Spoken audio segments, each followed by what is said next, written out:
Good morning, children. Sai Ram. So today we are going to see the revision part 2 for the first lesson, knowing your numbers. Okay, children. So in the last chapter we have seen the digits and how to read larger numbers. We also saw the place value system of Indian and the international values. Right? In today's revision, we are going to see sums based on whatever has been taught in the previous session. Okay, children? These sums have been already taught, but once for all, you should write it in your notebooks and practice it regularly. Right? Once you practice these sums, you will understand the concept very thoroughly.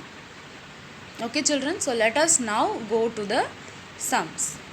So the first sum is find the difference between the greatest and the smallest, that is the least numbers that can be written using the digits 6, 2, 7, 4, 3 without repeating the numbers. That is, each number you have to take it only once.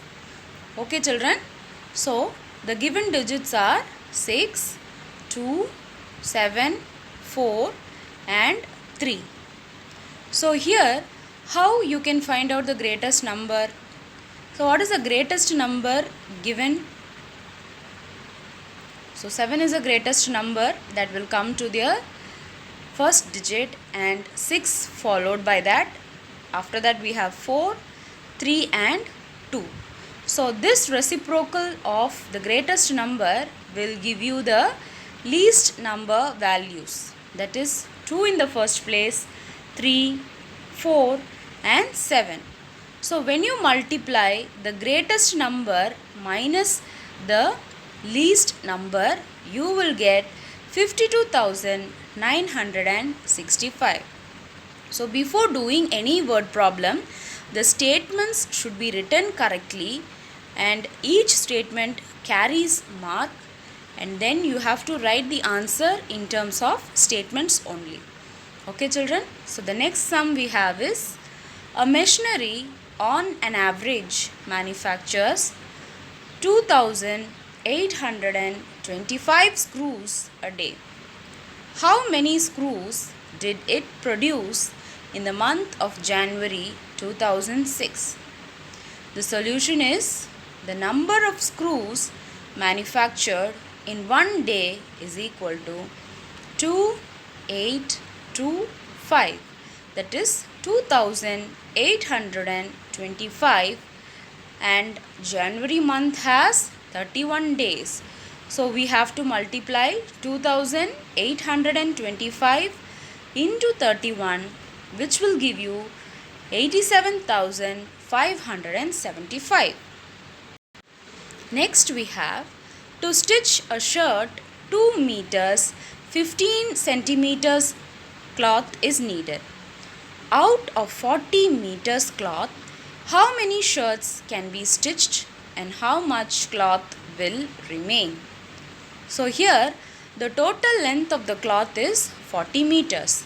So whenever you see meters and centimeters together, you should convert meters into centimeters, right?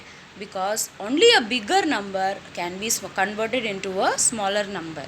We cannot convert a smaller number to a bigger number for certain calculations.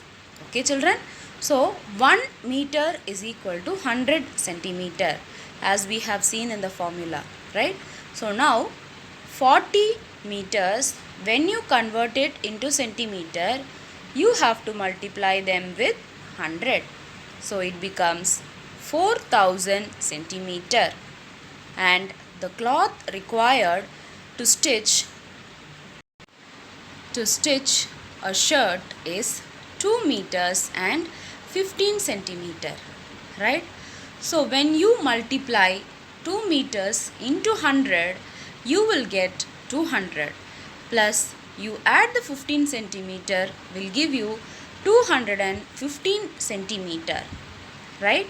So when you when you divide 4000 by 215, you will get 18 as the quotient and 130 as a remainder. So the answer will be the number of shirts that can be stitched from 40 meters is 18 shirts and 130 centimeter of cloth will be left out. Okay children, so did you understand this sum?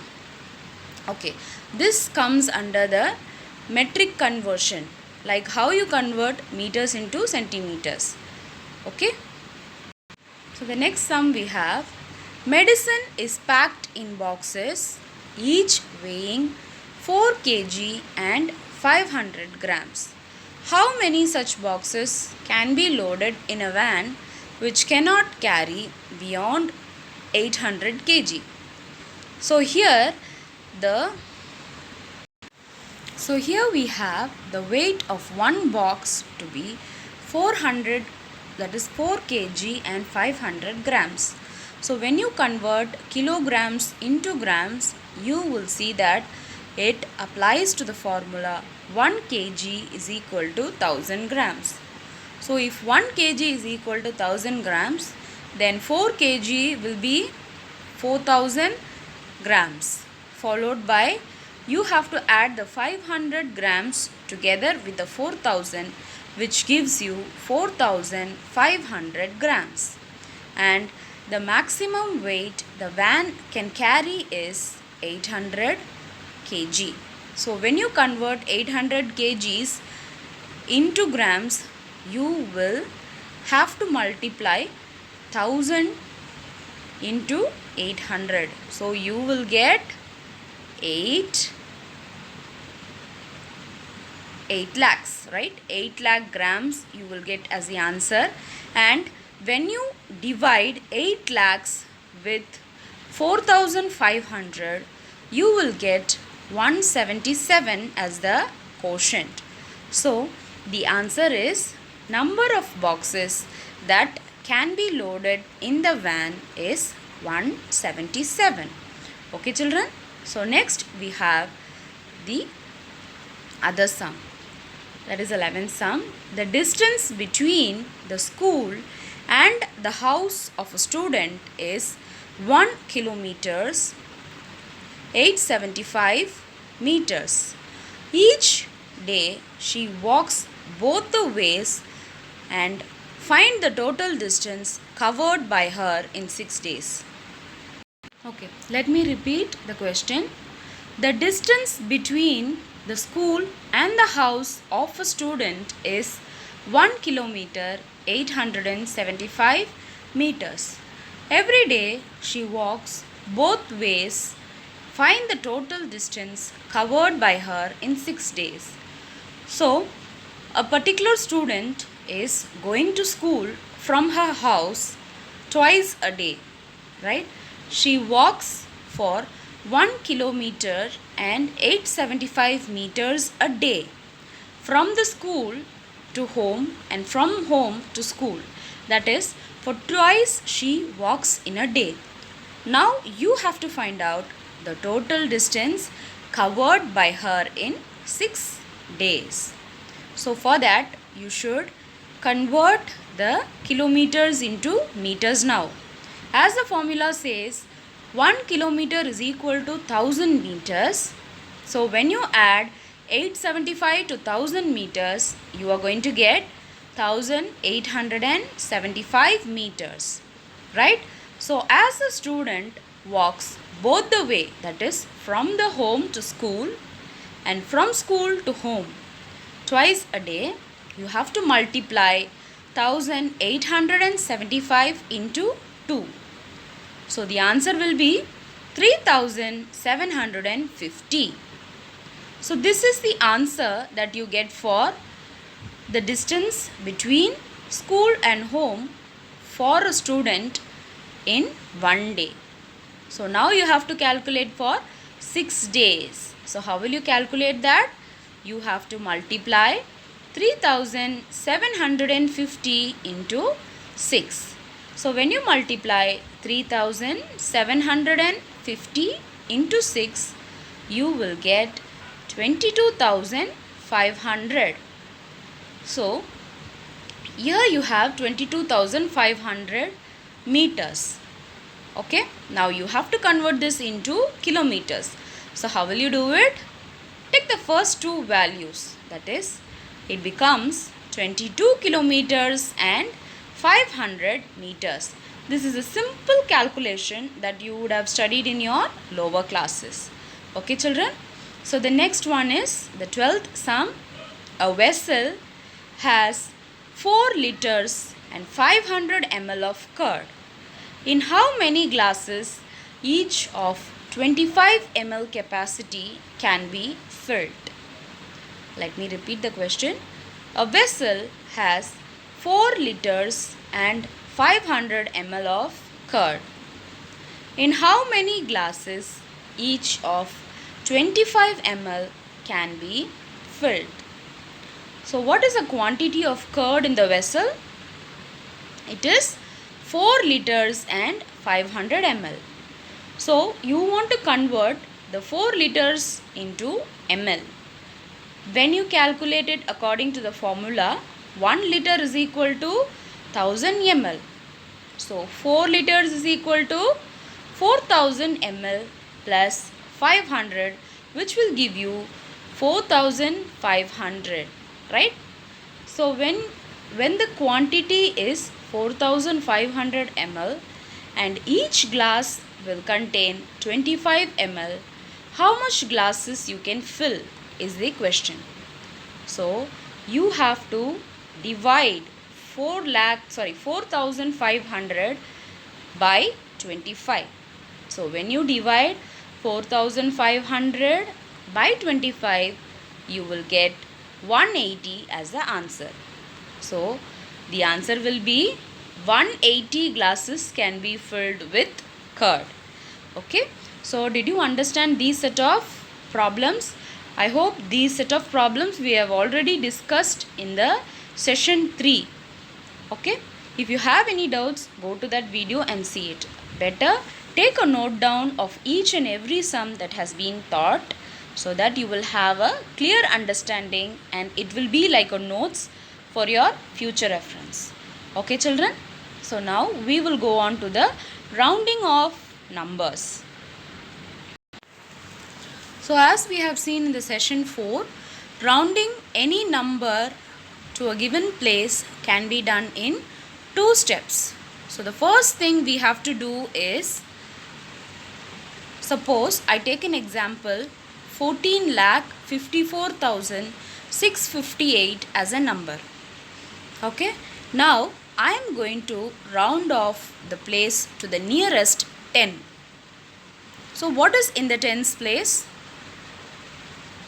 So we have 0 in, so we have 8 in ones place, 5 in tens place, 6 in hundreds place, 4 in thousands place, 5 in 10,000s place, 4 in lakh place, and 1 in the 10 lakhs place. Right children? So when you round off the number to the nearest 10, you can see that you have 5 in the tens place. Right? So when you have 5 in the tens place, what will be the answer? If the answer is 5 or greater than 5, you should add 1 to the given number. Right? So you should add 1 to 5's place and the answer will be 14,54,660. So in this way you can do it for the nearest 100, nearest 1000, nearest 10,000, nearest lakh and nearest 10 lakh. So I think we have done this already. So go through all the videos for a clear clarification. Okay children? So next we will do the sums. So before doing the sum, let us remember that if the digit to the right of the given place is 5, or more than 5, then add 1 to the digit in the given place. If the digit is less than 5, leave the digit in the given place as it is. So let me repeat. If the digit to the right of the given place is 5 or more than 5, then add 1 to the digit in the given place. Or if the digit is less than 5, leave the digit in the given place as it is. Okay, children? So these are the 2 points that you have to remember always when you are doing the rounding of sums. Okay? So the first question in exercise 1.3 is estimate each of the following using the general rule. That is, the given number is 730 plus 998. So when you round off 730 to the nearest 100, you can find that 3 is in the place of hundreds. 3 is a lesser number than 5. So you have to write 0 in the place of 100, in the place of tens, right? And it becomes 700. Right, children? So next we have 998. So we have 9 in the tens place. So when 9 is greater than 5, we have to add 1 to the existing digit. So it becomes 1000 in the rounding off to the nearest hundreds. So the answer will be 700 plus 1000, which gives you 1700. So the next sum we have 796 minus 314. So when you round off 796 to the nearest 100, you get 800. And next, when you round off 314 to the nearest hundreds, you get 300. When you minus 800 minus 300, you get 500. So children, did you understand these sums? Yes, I think you will be able to understand these sums because it is very easy and you understood the concept, right? So next we will see a different type of sum. So this is a second type of sum that is given here. So give a rough estimate by rounding off to the nearest hundreds and also a closer estimate by rounding off to the nearest tens. So one particular number you have to round off to nearest hundreds and to nearest tens. So the same numbers you have to round off to the nearest hundreds and to the nearest tens. So first we will round off to the nearest hundreds. When you round off to the nearest hundreds, take down 439. So in 439's place, that is in hundreds place, you have 4, right? So 4 is a lesser number than 5. So it remains as it is, followed by 2 zeros, that is it becomes 400 plus 334. You have 3 in the hundreds place. So it is 300 and you have 4317 as the next number. So 3 is in the place of hundreds. So 3 is comparatively less than 5. So you will write it as 4300. So when you add all these numbers together, you get 5000 as the rough estimate when you round off the given numbers to the nearest hundreds. So let us see what happens in the rounding off to the nearest tens. Okay. So the first one we have 439. When you round off to the nearest tens, see what is there in tens place. You have 9 in the ones place, which is greater than what? 5. So you will have to add 1 to the tens place, which will give you 440 plus 334. You have 3 in the tens place. So it is very less than 5. So write the number as 330. And next you have 4317 in the third number. When you round off it to the nearest tens, you have 7 as the 7 in the ones place, which is greater than 5. So you will add one number to the next number which is present, that is 1. So it becomes 4320. And when you add all these numbers, you get 5090. Okay, so did you get a close estimate between these two rounding off? Yes. So this is a particular sum where you have to do two estimates for the given number, that is rounding off to the nearest 100 and rounding off to the nearest tens. Okay children, I hope all of you have understood this sum. I am going to give you a small project work. Once this vacation closes, when you come back to the session again, you can show me the project that you have done. Okay, so let's see what is the project that I am going to give you. So now this is a project I am going to give you. Write the names of 5 most populated cities in India. Write their population in Indian system of numeration and international system of numeration in numbers and in words.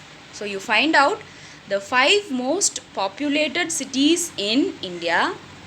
Write down their population in Indian system of numeration and in international system of numeration, both in numbers separated by commas and in words. So you have to write it like this in a piece of A4 sheet or in your rough notes. Take a picture, send it to me, I will check it down. Okay children, so did you understand? So thank you children. Keep learning, write and practice. The more you write, the more you understand. Thank you children.